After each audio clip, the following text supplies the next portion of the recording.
perlu kita pahami memang berobat itu sendiri dikhilafkan oleh para ulama gitu. Apakah wajib atau mubah gitu. Ini perlu kita pahami memang ya. Sebagian ulama justru nggak mau berobat gitu. Kenapa? Lisyiddati tawakkul, karena begitu kerasnya tawakalnya kepada Allah. Gitu. Dia tahu bahwa yang menurunkan penyakit itu adalah Allah dan yang mengangkatnya juga Allah Azza wa Jalla, kan begitu.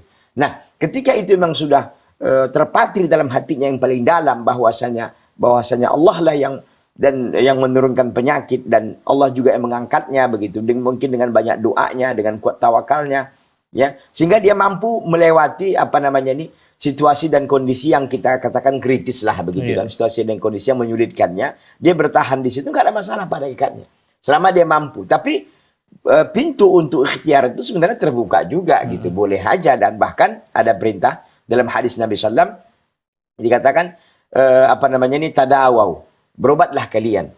Begitu. Oleh karena itu memang salah satu ikhtiar kita ya sebagai seorang manusia, boleh kita berikhtiar dengan cara tadi itu berobat ke dokter ya.